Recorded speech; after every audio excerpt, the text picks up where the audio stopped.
तास आपण chemical equation म्हणजे नेमकं काय हा भाग आपण बघितला. आता याच्यानंतर आपल्याला how to write chemical equation, chemical equation लिहिण्यासाठी कोणकोणत्या प्रकारातील असणाऱ्या नियमांचा उपयोग केला जातो. या ठिकाणामध्ये आपण जेव्हा एखाद्या प्रकारातील असणारी केमिकल रिॲक्शन त्या ठिकाणामध्ये घडून येत असतं त्यावेळेला त्या ठिकाणामध्ये रिॲक्शनसाठी आवश्यक असतात ते म्हणजे रिॲक्टंट, आणि त्याच्यानंतर रिॲक्टंटपासून त्या ठिकाणामध्ये नव्यानं तयार होतात ते म्हणजे प्रोडक्ट. मग यासाठी यांच्या संदर्भातूनच आपल्याला सगळे काही नियम त्या ठिकाणामध्ये पाहायचे आहेत. मग आता या ठिकाणामध्ये how to write the chemical equation यासाठीचा पहिला नियम आहे तो म्हणजे reactants of the chemical reaction must be placed towards the left hand side of the equation, and the product that are formed during the chemical reaction they must be placed towards the right hand side of the chemical equation. म्हणजे आता या ठिकाणामध्ये मी संक्षिप्त रूपात लिहितोय reactants must placed at left side and products placed at right side. Is that okay? हा झाला पहिला नियम. त्याच्यानंतर if there are more than 2 or 3 or the 4 different reactants are present, they becomes placed slightly away from each other, and in between to them we have to be placed that the plus sign is there. त्यांच्यामध्ये आपल्याला काय ठेवायचं तर plus या प्रकारातील असणारं sign ठेवायचं आहे. म्हणजेच आता आपण आत्ताच पाहिलेली जी केमिकल रिॲक्शन आहे तर ती रिॲक्शन आपण या पहिल्या या प्रकारातील असणाऱ्या नियमाचा उपयोग करून लिहूया, ज्यामध्ये की त्या ठिकाणामध्ये copper sulphate when copper sulfate reacts with the zinc, then there is the formation of zinc sulfate and later on to that of the copper.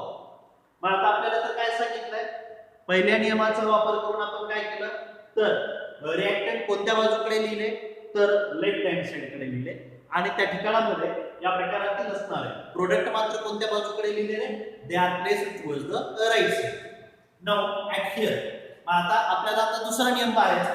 मी तुम्हाला असं म्हणालो की जर समजा 2 किंवा 2 पेक्षा जास्त अशा प्रकारचे रिॲक्टंट असतील किंवा त्याच्यानंतरचे प्रोडक्ट जरी असतील तरी देखील त्यांच्यामध्ये आपल्याला काय करायचं आहे we have to be place to that of the plus side. आता या ठिकाणामध्ये रिॲक्टंट तर 2च आहेत. कोणकोणते 2 आहेत तर कॉपर सल्फेट आणि झिंक, आणि त्याच्यानंतर प्रोडक्ट मध्ये देखील या प्रकारातील असणारे 2 वेगवेगळ्या प्रकारातील असणारे हे प्रोडक्ट तयार झालेले आहेत झिंक सल्फेट आणि कॉपर. मग यांच्यामध्ये देखील आपण काय करायचं तर प्लस साइन ठेवायचं. काही जण म्हणतील सर कॉपर तर बाहेर पडला ना, मग आपण निगेटिव्ह साइन का नाही लिहायचं, कारण हा कॉपर त्या ठिकाणामध्ये अस्तित्वाचंच नाही का आहे, परंतु सगळ्यात महत्त्वाचं म्हणजे तो देखील सोबत म्हणून यासाठी या ठिकाणामध्ये that is it also produced along with the zinc sulphate म्हणून साठी या ठिकाणामध्ये प्लस साइन द्यायचं. आणि आता त्याच्यानंतरचा त्या ठिकाणामध्ये दुसऱ्याच नियमामध्ये एक प्रकारातील असणारा आणखीन एक प्रकारातील असणारा नियम आहे you have to be place. तुम्हाला या ठिकाणामध्ये काय करायचं in between that of the product and later of that of the, तर प्रोडक्ट आणि त्याच्यानंतर या प्रकारातील रिॲक्टंट आणि प्रोडक्ट यांच्यामध्ये तुम्हाला काय ठेवायचं आहे तर या प्रकारातील असणारा एरो त्या ठिकाणामध्ये ठेवायचा आहे.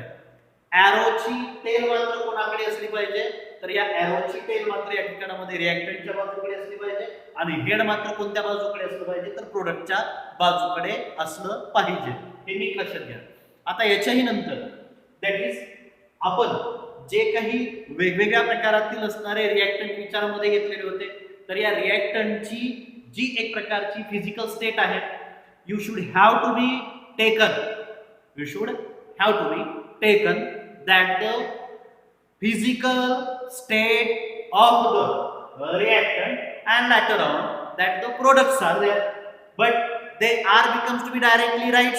No, they do not becomes to be directly right at such type of to that of the equation.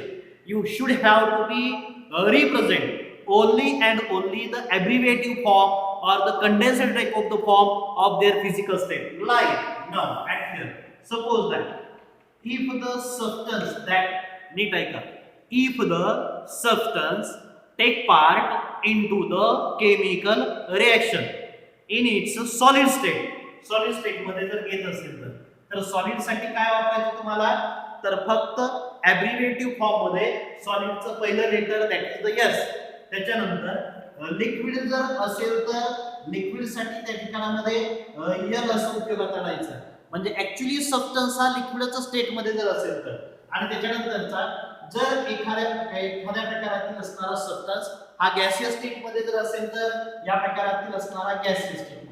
मग आता यांना मात्र एस एल आणि जी या स्वरूपामध्ये तुम्हाला या प्रकारातील असणाऱ्या केमिकल इक्वेशन मध्ये लिहायचं आहे. जेव्हा तुम्ही या स्वरूपामध्ये केमिकल इक्वेशन मध्ये लिहिता त्यावेळेला ते मात्र कोणत्या ठिकाणामध्ये लिहायचं आहे. आता जसं की मी तुम्हाला याच्या अगोदर जे aqueous solution of copper sulphate असं सांगितलं होतं, मग ॲक्वियस साठी तर या ठिकाणामध्ये या प्रकारातील असणारा ॲब्रिव्हिएटिव्ह फॉर्म नाही आहे, तो देखील असतो. तो म्हणजे नेमकं कशा प्रकारामध्ये, तर ॲक्वियस साठी हे पहा प्रत्येक वेळेला असं ॲक्वियस लिहित बसायचं का, नाही, it becomes a lengthy and too much time consuming. Therefore म्हणून साठी ॲक्वियस साठी काय करायचं, तर फक्त AQ असं लिहायचं. AQ चा अर्थ इथून पुढे काय लक्षात घेणार तुम्ही, तर AQ चा अर्थ फक्त ॲक्वियस असं विचारात घ्यायचं. मग अशा प्रकारातील असणारे हे जे काही डिनोशन्स जे असतात, तर या डिनोशन्सचा वापर करून किंवा उपयोग करून तुम्हाला काय करायचे असते, तर केमिकल इक्वेशन त्या ठिकाणामध्ये कंप्लीट करायचं असतं. मग आता आपण aqueous solution of the copper sulphate हे या ठिकाणामध्ये तयार होतं किंवा या प्रकारातील असणारा फॉर्म. मग आता याला आपण कसं लिहिणार, रे पाहतो आहे त्याच प्रकारातील असणाऱ्या सेकंड रूल मध्ये मी काय लिहितोय, कॉपर सल्फेट आणि त्याच्या पायथ्याशी काय लिहिलं मी, तर त्याच्या पायथ्याशी at the bottom of towards the right side we have to be place to that of the AQ. Letter on zinc कोणत्या स्टेट मध्ये आहे, तर झिंक सॉलिड स्टेट मध्ये आहे, कारण ते त्याची डस्ट आहे की नाही. परंतु मेटलची डस्ट कशी असते, ती सॉलिडच असते. आणि त्याच्यानंतर झिंक सल्फेट आहे, झिंक सल्फेट देखील कोणत्या स्टेट मध्ये तयार होतो, it becomes to be formed into the aqueous state, while the copper then becomes to be formed into that of the solid state. Therefore म्हणून साठी अशा प्रकारातील असणारे जे काही इक्वेशन जे आहेत, तर हे इक्वेशन या स्वरूपामध्ये लिहायचे असतात. म्हणजे not only write to that of their molecular formula but also their different type of the physical state must be represented into the chemical equation. At that time this equation being to be completed or slightly completed. Now आता याच्यानंतर third अशा प्रकारातील असणारा rule असेल. आता हा third rule नेमकं काय सांगतो आपल्याला, when there is the presence of any type of the chemical equation or the reaction being to be completed with the help of that the external heat is there. म्हणजे एखाद्या प्रकारातील असणारी chemical reaction घडून येण्यासाठी त्या ठिकाणामध्ये आपल्याला काय करावे लागतंय, बाहेरून उष्णता द्यावी लागते. फॉर एक्झाम्पल आता चहा करायचा म्हटल्यानंतर आपल्याला काय करावं लागेल रे, तर त्याला उष्णता द्यावी लागेल ना, है की नाही. नाहीतर नुसतंच त्या प्रकारातील असणाऱ्या पातेल्यामध्ये आपण त्या प्रकारातील असणारे मटेरियल टाकून ठेवलं, पण नुसतंच त्याला गॅसवरती ठेवलं, गॅस ऑनच केलं, whether it becomes to be completed, no, that is the tea do not becomes to be formed. आपण दिवसभर जरी बघत बसलो तरी ते होणार नाही. मग त्याच्यासाठी त्याला काय करावं लागणार आहे, उष्णता द्यावी लागणार आहे, होय की नाही. म्हणून साठी त्याच पद्धतीनं या प्रकारातील असणारं ही जी काही उष्णता आपण त्याला देतोय हे सांगण्यासाठी सुद्धा त्या ठिकाणामध्ये आपल्याला काय करावं लागत असतं, we should have to be represented. For example आता कॅल्शियम कार्बोनेट म्हणजे चुनखडी आहे. आता या प्रकारातील असणार when calcium carbonate that is the limestone is there, this limestone when heated, जेव्हा त्याला आपण त्या ठिकाणामध्ये हीट दिली. आता पहा या ठिकाणामध्ये मी पुन्हा नंतर आणखी पहिल्या नियमाकडे जातो. या ठिकाणामध्ये कुठल्याही प्रकारातील असणारा इतर दुसऱ्या प्रकारचा रिएक्टंट आहे का नाहीये, म्हणून साठी डायरेक्ट मी कॅल्शियम कार्बोनेटच्या पुढे मी या ठिकाणामध्ये काय केला तर एरो ठेवला. when calcium carbonate is directly heated at that time there is the formation of calcium oxide and later on the carbon dioxide gas is there. या ठिकाणामध्ये काय झालंय तर या प्रकारातील असणारा हा जो काही कॅल्शियम कार्बोनेट आहे आणि त्याच्यानंतर या कॅल्शियम कार्बोनेटची स्टेट कोणती आहे आता सॉलिड आहे, कॅल्शियम ऑक्साईडची स्टेट कोणती आहे सॉलिड आहे आणि कार्बन डायऑक्साइडची स्टेट कोणती आहे तर ती गॅसियस आहे. आता या प्रकारच्या केमिकल रिएक्शनला जर घडवून आणायचं असेल तर it requires to that of the heat is there, that is the external type of the heat is there. आणि एक्सटर्नल अशा प्रकारातील असणारी हीट ज्या एका प्रकारच्या लेटरच्या सहाय्याने इंडिकेट केली जात असते, it is to be nothing but, किंवा ज्या एका प्रकारातील असणाऱ्या साइनच्या सहाय्याने सिम्बॉलच्या सहाय्याने इंडिकेट केली जाते तर त्याला आपण त्या ठिकाणामध्ये काय कशा प्रकारातील असणारं साइन असतं हे that is the triangle. You should have to be placed over to that of the arrow is there. तर या एरोच्या वरती तुम्हाला काय करायचं आहे तर हा ट्रायंगल द्यायचा आहे. नीट लक्षात घ्या, जेव्हा आपण एखाद्या प्रकारच्या केमिकल इक्वेशन मध्ये हीटचं रिप्रेझेंटेशन करत असतो त्याच्यासाठी तुम्हाला काय करायचं आहे तर ट्रायंगल हा घटक त्या ठिकाणामध्ये त्याच्यावरती लिहायचा आहे. This is to be known as the change in enthalpy किंवा चेंज, त्याला आपण त्या ठिकाणामध्ये चेंज या स्वरूपामध्ये सांगतो. थर्मोडायनामिक्स मध्ये ते सांगितलं होतं. कॅल्शियम ऑक्साईड आहे आणि या प्रकारातील असणारा हा calcium oxide that becomes to be represent into the solid in state आणि याच्यातून या प्रकारातील असणारा कार्बन डायऑक्साइड हा गॅस याच्यातून काय होत असतो तर बाहेर पडत असतो. आता या प्रकारातील असणार म्हणजे तिसरा नियम तुमच्या लक्षात आला आता की जर आपण एखाद्या प्रकारच्या केमिकल इक्वेशनला रिप्रेझेंट करत असताना त्या ठिकाणामध्ये आपण कशा प्रकारे रिप्रेझेंट करायचं आहे, you should have to be represent by the triangle. बरं, आता याच्यातूनच त्या ठिकाणामध्ये या ड्युरिंग दिस रिएक्शन, आता या प्रकारच्या रिएक्शन मधूनच आपल्याला आणखी आता चौथा नियम आपल्याला मिळतो आणि या प्रकारातील असणारा हा चौथा नियम नेमका कोणत्या प्रकारचा आहे. Suppose that any type of the gas, जर समजा एखाद्या प्रकारातील असणारा गॅस एखाद्या प्रकारच्या केमिकल रिएक्शन मधून बाहेर पडत असेल म्हणजे टेस्ट ट्यूब मधून तो बाहेर पडतोय. तुम्ही लॅबोरेटरीमध्ये एखाद्या प्रकारातील असणारं इक्वेशन किंवा एखाद्या प्रकारातील असणारी रिएक्शन तुम्ही त्या ठिकाणामध्ये केलेली आहे आणि रिएक्शन केलेली असताना त्या ठिकाणातून त्याच्यातून काय होतंय तर बाहेर काय पडतोय तर गॅस बाहेर पडतोय. मग अशा वेळेला या प्रकारातील असणाऱ्या गॅसच्या पुढे मात्र तुम्हाला काय करायचं, जो गॅस बाहेर पडत असतो त्याच्यासाठी त्या ठिकाणामध्ये you should have to be must be represent the arrow towards the upward direction. जो गॅस बाहेर पडतो त्याच्या पुढच्या बाजूकडे त्याच्या राईट साइडकडे तुम्हाला काय त्याच्या राईट साइडकडे तुम्हाला काय करायचं आहे तर you should have to be write to that of the upward arrow is there. तुम्हाला काय करायचं आहे तर अपवर्ड अशा प्रकारातील असणारा एरो त्या ठिकाणामध्ये घ्यायचा असतो. इवन दो म्हणजे आता या प्रकारातील असणार हे चार नियम जे आहेत हे जर लक्षात आलेले असतील तर मग आपण आता पुढच्या नियमाकडे जातो.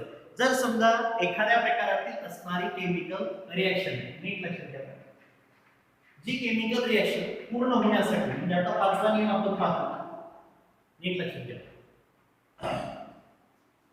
आपण आता पाचवा नियम त्या ठिकाणामध्ये पाहतोय ज्यामध्ये की आपण या प्रकारातील असणार एखाद्या प्रकारातील असणारी रिएक्शन आहे त्या रिएक्शनसाठी पर्टिक्युलरच टेम्परेचर गरजेचं आहे. म्हणजे समजा 100 डिग्री सेल्सिअस आहे किंवा 180 अंश सेल्सिअस आहे किंवा त्याच्यानंतर 644 केल्विन एवढंच टेम्परेचर त्या ठिकाणामध्ये गरजेचं आहे. असे वेगवेगळ्या प्रकारातील असणारे हे टेम्परेचर जर त्या ठिकाणामध्ये गरजेचे असतील तर they also be or they must be right over to that of the arrow. Even though some type of chemical reactions being to be completed in presence of only in presence of only the catalyst, फक्त आणि फक्त ते कॅटॅलिस्टच्याच त्या ठिकाणामध्ये presence मध्ये या प्रकारातील असणारी chemical reaction complete होत असतं. तर कॅटॅलिस्ट आणि पर्टिक्युलर टेम्परेचर आहे. तर या प्रकारातील असणारं हे कॅटॅलिस्ट आणि पर्टिक्युलर टेम्परेचर हे आपण नेमकं कशा प्रकारे सांगता येऊ शकतं. For example vegetable oil becomes getting to be when ready. समजा व्हेजिटेबल ऑइल आहे. व्हेजिटेबल ऑइल म्हणजे सूर्यफुलाचं तेल आहे किंवा त्याच्यानंतर सोयाबीनचं तेल आहे किंवा त्याच्यात आपण खातो ना, ठीक आहे. मग व्हेजिटेबल किंवा त्याच्यानंतरचं ग्राउंडनट ऑइल आहे. हे सगळे जे काही ऑइल जे आहेत तर यांचं जेव्हा त्या ठिकाणामध्ये हायड्रोजनेशन होत असतं, नीट आहे का, हायड्रोजनेशन होत असतं, that is called as its reduction. आणि या प्रकारातील असणाऱ्या रिडक्शन मधून मग त्या ठिकाणामध्ये रिडक्शन म्हणजे नेमकं आता कसं होणार आहे reduction, that is by the addition of H2, then we are going to discuss that it is called as the reduction. For this reduction purpose there is the requirement of that of the 60 degree Celsius temperature.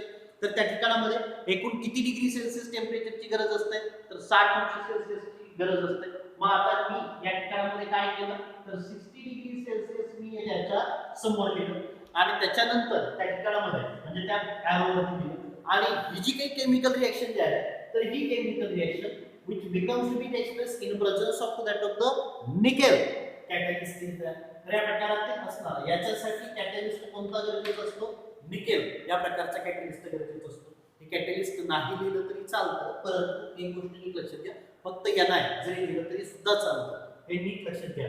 म्हणजे प्रत्येक वेळेला catalyst हा शब्दच लिहावा असं काही नसतं. तर निकेल या प्रकारातील असणारा जरी समजा त्याचा आपण सिम्बॉल लिहिला तरी सुद्धा भरपूर झालं. मग आता अशा प्रकाराचे असणारे हे जे काही या प्रकारचे जे काही घटक जे असतात, मग आता याच्यापासून काय तयार होतं, तर याच्यापासून तयार होत असतं ते म्हणजे वनस्पती घी इज देअर.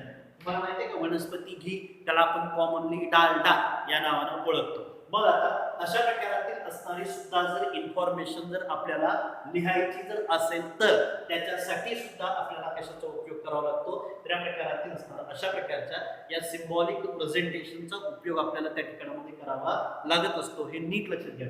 म्हणजे आता या प्रकारातील असणारा एखाद्या प्रकारातील असणारी रिएक्शन किंवा इक्वेशन जर त्या ठिकाणामध्ये आपल्याला लिहायचं असेल तर त्याच्यासाठी गरजेचं काय आहे, तर त्याच्यासाठी गरजेचे आहेत हे वेगवेगळ्या प्रकारातील असणारे नियम. काही वेळेला काही प्रकारातील असणाऱ्या केमिकल रिएक्शन्स आहेत ज्यांच्यामध्ये की स्पेशल अशा प्रकारची इन्फॉर्मेशन असते. फॉर एक्झाम्पल वेन कॉपर, आता आपण 6वा नियम पाहतो. For example Wien copper being to be react with to that of the concentrated nitric acid. जर आपण कॉपर या प्रकारातील असणारा हा काय आहे तर मेटल आहे आणि तो कॉन्सन्ट्रेटेड अशा प्रकारातील असणाऱ्या या प्रकारच्या नायट्रिक ऍसिड सोबत तो जर रिएक्ट झाला तर त्याच्यापासून कशाचं फॉर्मेशन होतं रे, तर याच्यापासून फॉर्मेशन होत असतं ते म्हणजे कॅल्शियम नायट्रेटचं फॉर्मेशन होतं. आणि या प्रकारातील असणारा हा कॅल्शियम नायट्रेट देखील त्या ठिकाणामध्ये कोणत्या प्रकारच्या स्टेटमध्ये तयार होतो, तर ऍक्टिव्ह स्टेटमध्ये तयार होतो. आणि याच्यापासून एक प्रकारातील असणारा व्हाईट आणि त्याच्यानंतरचा एक प्रकारातील असणार रेडिश अशा प्रकारातील असणार रेडिश कलर्ड, बरं का, रेड कलर्ड अशा प्रकारातील असणारा एक प्रकारचा गॅस याच्यातून बाहेर पडतो. आणि हा जो काही गॅस जो आहे this is called as that of the nitrogen dioxide and later on there is the formation of. आणि त्याच्यानंतर या ठिकाणामध्ये कशाचं फॉर्मेशन होतं, तर या प्रकारातील असणाऱ्या H2O फॉर्मेशन होतं. म्हणजे आता अशा प्रकारातील असणारी केमिकल इक्वेशन आहे ज्याच्यामध्ये आपण या प्रकारातील असणारं this type of the chemical reaction becomes getting to be form by the formation of this type of. तर त्याच्यातून की आपण या प्रकारातील असणारे हे वेगवेगळ्या प्रकारचे कंपाऊंड त्या ठिकाणामध्ये निर्माण होताना आपल्याला दिसून येतं. मग आता कॉपर आहे आणि या प्रकारातील असणारा हा जो काही कॉपर आणि त्याच्यानंतरचा नायट्रिक ऍसिड, परंतु हे नायट्रिक ऍसिड नेमकं कशा प्रकारचं आहे, this nitric acid it becomes nothing but the concentrated is there.